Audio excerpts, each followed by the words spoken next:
আসসালামু আলাইকুম। মুনতাজ মম লাইফস্টাইল চ্যানেলে আপনাদের সবাইকে ওয়েলকাম করছি আমার নতুন একটি ভিডিও দেখার জন্য। কাছে এবং দূরে যে যেখান থেকে আমার ভিডিওটি দেখছেন আশা করি সবাই অনেক ভালো আছেন। আমিও আলহামদুলিল্লাহ ভালো আছি। সকাল সকাল ঘুম থেকে উঠে চলে আসলাম কিচেনে।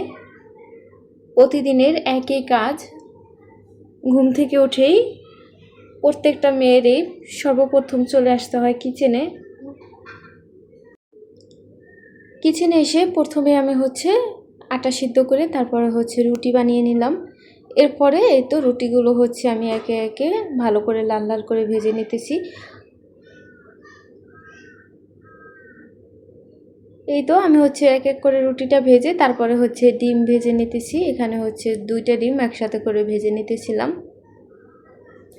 আজকে রুটি খাবো ডিম ভাজা দিয়ে, আর সাথে দুধ চাও করেছি, ওটা আর ভিডিও করিনি।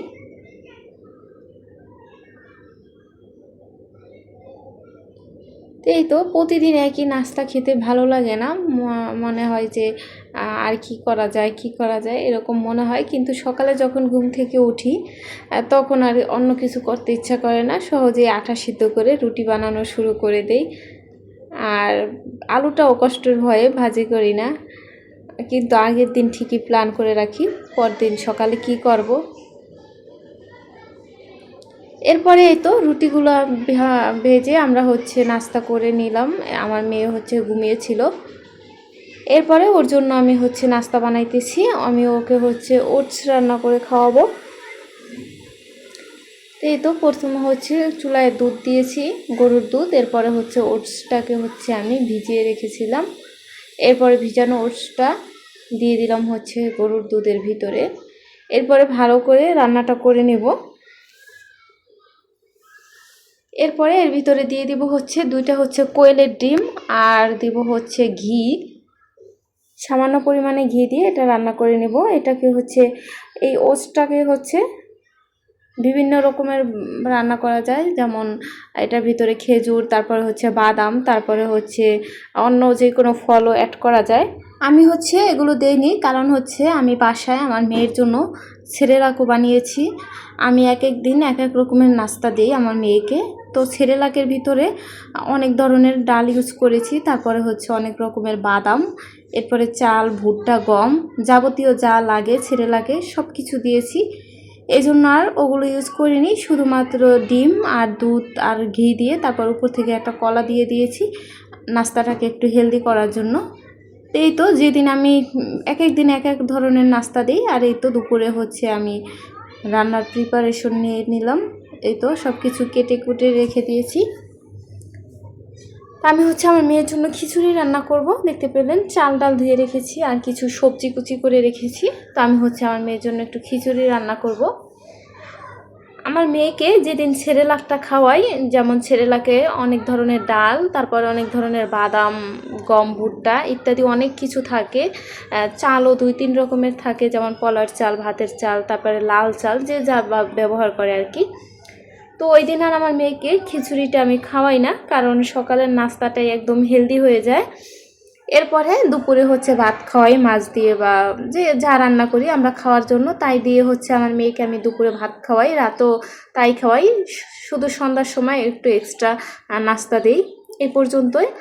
আর যেদিন সকালে অন্য নাস্তা দিই, যেমন রুটি, তারপরে যে আজকে যেমন ওটস রান্না করেছি। তো আজকে আমি আমার মেয়ের জন্য খিচুড়ি রান্না করব, কারণ প্রত্যেকটা বাচ্চাকেই এক বেলায় একটা হেলদি খাবার দিতে হয়, যেটা ওর সারাদিনের পুষ্টির চাহিদা পূরণ করবে।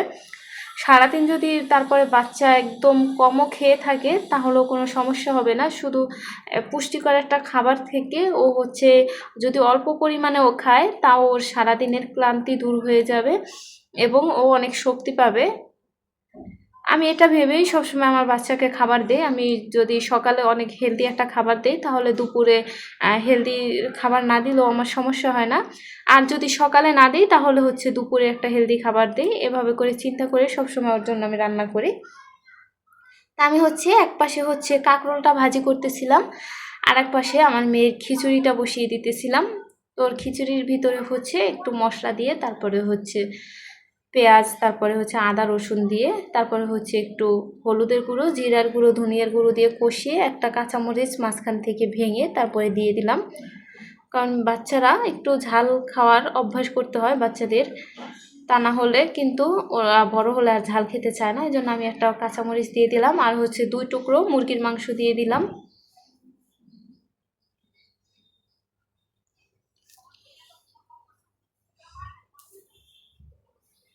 এই তো এরপরে হচ্ছে আমি লবণ দিয়ে দিলাম। এরপরে মাংসটুকুকে ভালো করে কষিয়ে এর ভিতরে হচ্ছে ধুয়ে রাখা চাল আর হচ্ছে ডাল দিয়ে দিলাম। আমি আমার বাচ্চার জন্য খিচুড়ি রান্না করলে সবসময় মুগ ডাল ইউজ করি। বাচ্চাদের জন্য মুগ ডালটাই অনেক বেশি ভালো, কিন্তু আমার মুগ ডালটা ছিল না, এই জন্য হচ্ছে আমি শুধু মসুর ডাল দিয়ে রান্নাটা করেছি। আর এখানে হচ্ছে আলু কুচি, তারপরে কাঁকরোল কুচি আর হলো গাজর কুচি, এই 3 রকমের সবজি দিয়ে আমি হচ্ছে এরপরে চাল ডালের ভিতরে দিয়ে ভালো করে কষিয়ে নেব। এরপরে আমি চলে যাচ্ছি হচ্ছে আমার ব্যালকনিতে। আমার ব্যালকনিতে হচ্ছে আমি সব সময় একটা না একটা যে কোনো শাকের গাছ রাখি, কারণ আমার বাচ্চার জন্য আমি যেহেতু মাঝে মাঝে খিচুড়ি রান্না করি।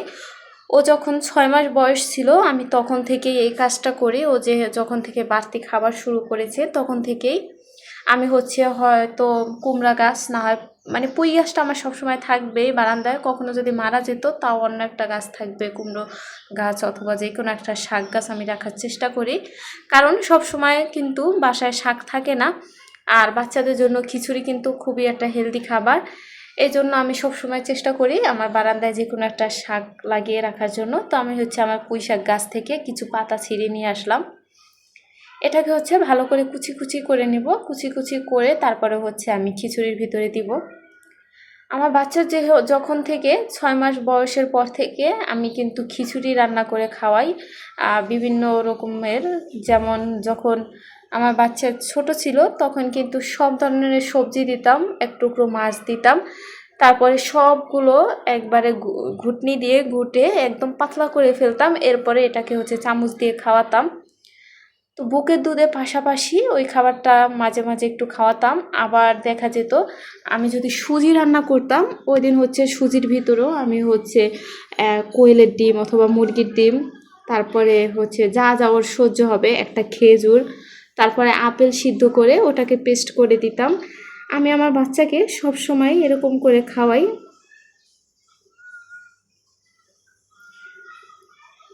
এই তো আমার মেয়ের খিচুড়িটাও হয়ে গিয়েছে, আর অপর পাশে হচ্ছে আমি হচ্ছে মুরগিটা কষিয়ে রান্নাটা করে নিব। এই তো মুরগির ভিতরে হচ্ছে আলু দিয়ে দিলাম।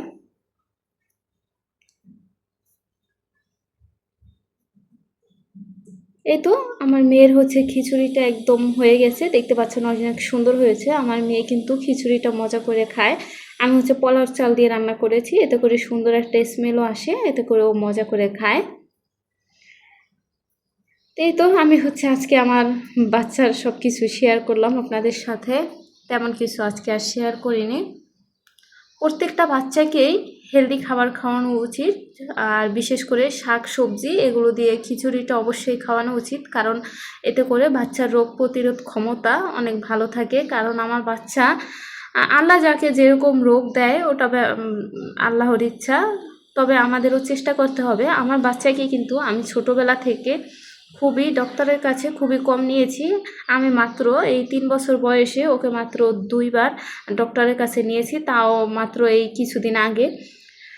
মাশাল্লাহ আমার বেবিটা এত বেশি সুস্থ ছিল, ভালো ছিল। আমি ওকে সবসময় অনেক ভালোভাবে যত্ন করে বড় করেছি, কিন্তু রোগবালাই দেবে আল্লাহ, সেটা যাকেই দেয়। এটা হয়তো কেউ ভালোভাবে যদি যত্ন করে বড় করে তাও দিবে, আর প্রত্যেক মাই চায় তার বাচ্চাকে ভালোভাবে বড় করার জন্য।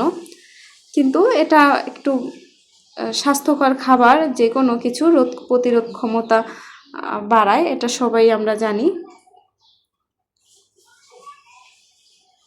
তো এর ফাঁকে ফাঁকে আমি হচ্ছে রান্নার শেষে এই তো দেখতে পাচ্ছেন আমি হচ্ছে আমার ফ্রিজটাকে ভালো করে পরিষ্কার করে নিয়েছি। আমি হচ্ছে ফ্রিজ যখন একদম খালি হয়ে যায়, আমার বাজার একদম শেষ হয়ে গিয়েছিল, ফ্রিজের একদম ডিপ থেকে নর্মাল পর্যন্ত সব কিছুই একদম খালি হয়ে গিয়েছে। আমি যখন একদম সব কিছু শেষ হয়ে যায় তখন চেষ্টা করি আমার ফ্রিজটাকে আমি একদম পরিষ্কার করে নেওয়ার জন্য। এই তো আমি হচ্ছে ফ্রিজটাকে ভালো করে ক্লিন করে এরপরে হচ্ছে আমি হচ্ছে ডিপে হচ্ছে কিছু লেবুর টুকরো রেখে দেই, এতে করে একটা যে আষ্টে যে একটা গন্ধ থাকে ফ্রিজের, ওটা কিন্তু থাকে না।